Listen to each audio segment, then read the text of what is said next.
Bonjour à tous et bonjour à toutes. Alors une petite guidance intemporelle, donc peu importe quand vous tomberez sur cette vidéo, les messages pourront en tout cas résonner pour vous.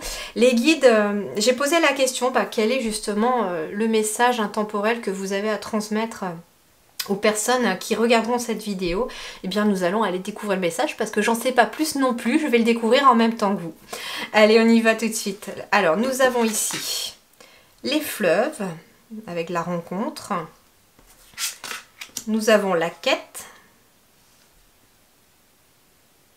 Ok.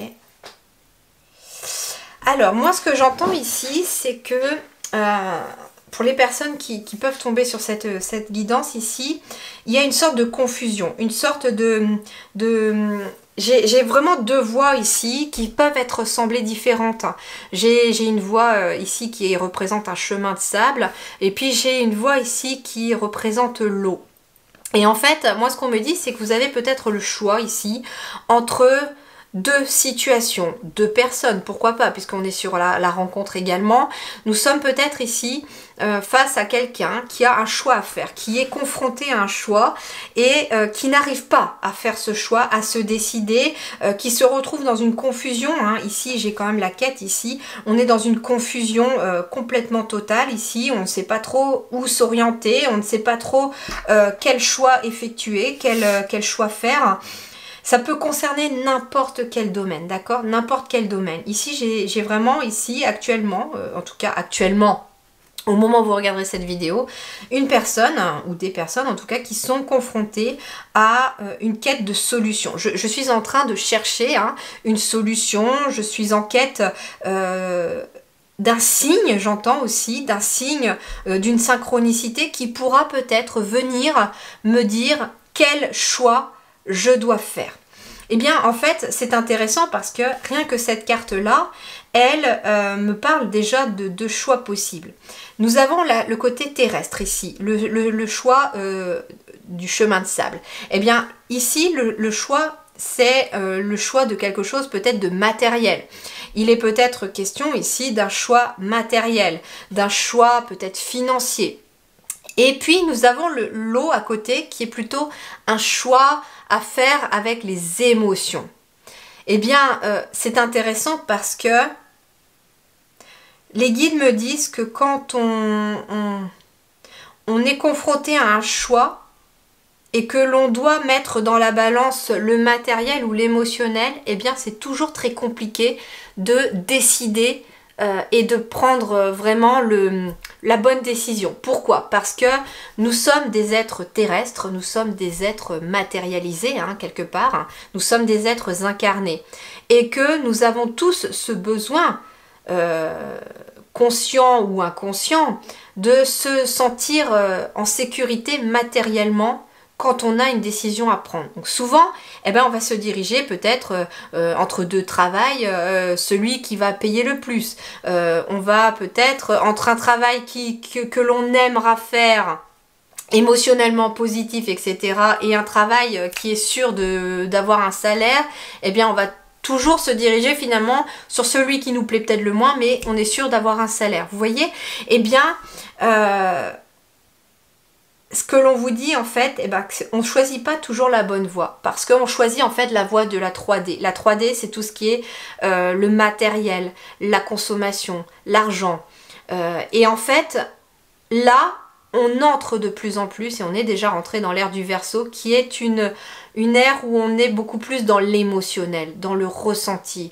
Eh bien, les guides vous disent tout simplement que si tu te sens désorienté parce que tu as à choisir entre la voie matérielle ou la voie peut-être spirituelle et la voie des émotions, eh bien, choisis la voie des émotions. Choisis la voie des émotions. Tu peux choisir une voie matérielle temporairement si tu veux vraiment te sentir sécurisé. Par exemple, quelqu'un qui a le choix entre un travail qui paye mais qui ne lui paye pas trop et puis une personne qui a le choix aussi avec donc un travail qui on ne sait pas trop si on va pouvoir en vivre mais par contre qui vous booste, qui vous donne de l'énergie, qui vous procure de la joie et du bonheur, eh bien les guides vous disent va vers le travail qui te procure de la joie, du bonheur. Mais rien ne t'empêche aussi temporairement de choisir le deuxième en même temps, mais développe celui qui va développer en tout cas tes émotions positives. Alors on va aller voir un petit peu quels sont les conseils là, au niveau énergétique, des guides pour sortir de cette confusion aussi. On va aller voir. Et bien regardez, on a l'épanouissement, la fiabilité, l'assurance, l'autodiscipline, on a la responsabilité, les responsabilités, mais on a surtout le chakra du plexus solaire. Et le plexus solaire, c'est tout ce qui est émotionnel. Donc en fait, on vous dit, choisis la voie de l'émotionnel, celle qui te fait pousser, celle qui te fait grandir, celle qui te fait t'épanouir. Et en effet, c'est une grande responsabilité que votre propre épanouissement, on me dit ici. Plus tu seras dans la joie, plus tu éprouveras du bonheur, plus la voie sera fiable pour toi. Parce que plus tu vas ouvrir les portes, plus tu vas permettre à l'univers de t'envoyer du positif.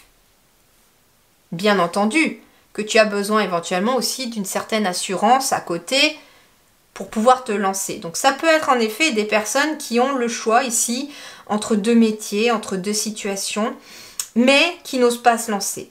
Sur le relationnel, ça va être plutôt différent aussi. Ça peut être quelqu'un aussi qui a le choix entre deux personnes. Une personne avec une bonne situation, une personne qui est matériellement bien stable, bien ancrée. Et puis à côté, ça peut être une personne au contraire qui a des valeurs humaines très fortes, qui est très... vous vous sentez vraiment poussé par cette personne.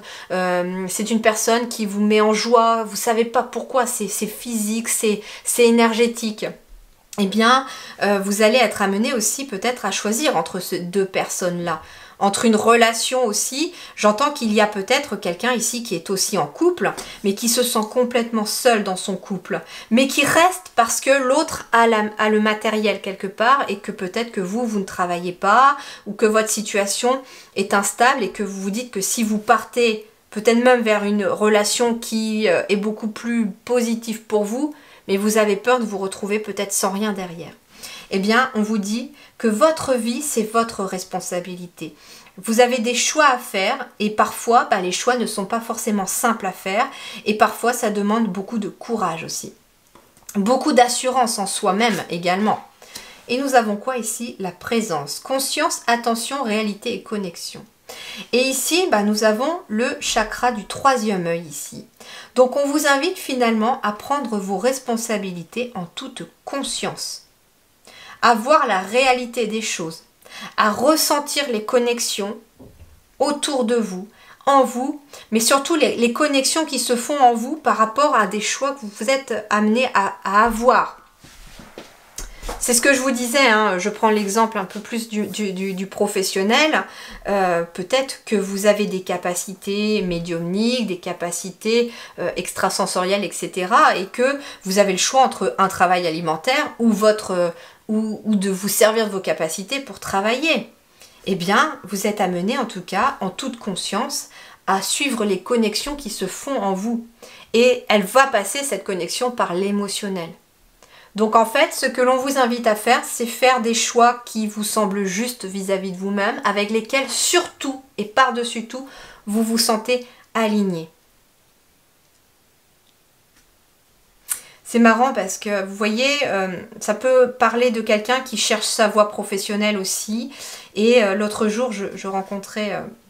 J'ai croisé une jeune étudiante qui découvrait un petit peu les différents métiers et le conseil que les guides m'ont dit de lui dire, de lui souffler, c'est que on nous apprend pas forcément à l'école ou dans les livres à vraiment choisir son métier. Mais en fait, ce que l'on doit nous apprendre avant toute chose et que l'on devrait tous nous dire quand on est petit, c'est fais dans la vie ce que tu aimes. Fais quelque chose qui t'épanouit, qui te donne envie de te lever le matin, qui te donne envie de sauter de joie, qui te rebooste au niveau de tes énergies.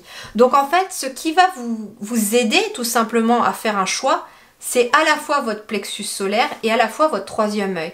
C'est-à-dire votre conscience de la réalité et votre côté émotionnel aussi.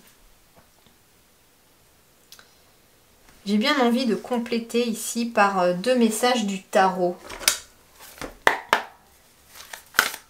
Allez, complétons ce message intemporel pour des personnes qui seraient confrontées justement à ce fameux choix. Hein.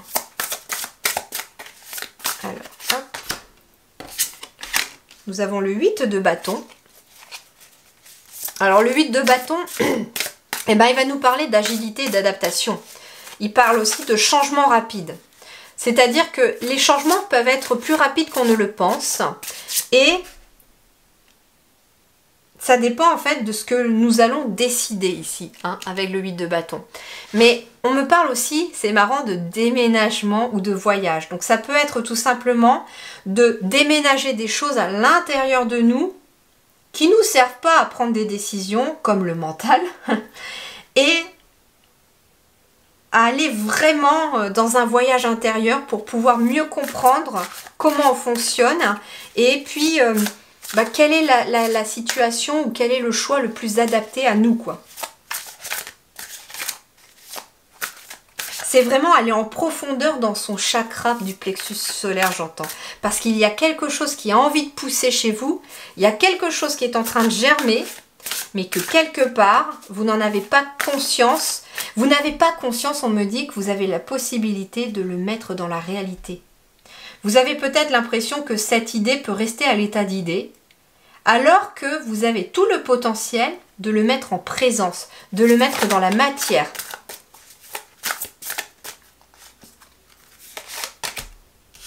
Nous avons le 6 de coupe. Le 6 de coupe, il va nous parler d'enfant intérieur, de joie, de bienveillance. Il va nous parler vraiment de cette c'est vraiment la carte aussi qui symbolise l'enfance. Et en fait, ce qu'on vous dit, c'est va chercher l'enfant à l'intérieur de toi. Pose-lui la question. Quelle décision prendrais-tu toi si tu n'avais pas à te préoccuper de mes préoccupations d'adulte? Quel choix ferais-tu? Et vous allez voir que l'enfant à l'intérieur de vous, il fera forcément le choix de l'émotionnel. Parce qu'un enfant, il ne se laisse guider que par ses émotions. Il a envie plus tard d'être pompier, il sera pompier quand il sera petit. Il a envie peut-être d'être vétérinaire, il sera vétérinaire. Et lui, il ne va pas se poser la question, est-ce que je peux accéder à ça? Est-ce que je peux faire ce métier? Est-ce que c'est bon pour moi? Non, l'enfant, lui, il veut quelque chose, il aime quelque chose, il va aller forcément vers quelque chose qu'il aime. Pour sélectionner un jeu, il a le choix entre 2 jouets, l'enfant intérieur. Un enfant, lui, il va pas se poser la question, ouais, mais si je joue avec ce jeu-là, est-ce que ça va m'apporter ceci, cela, est-ce que ceci, cela?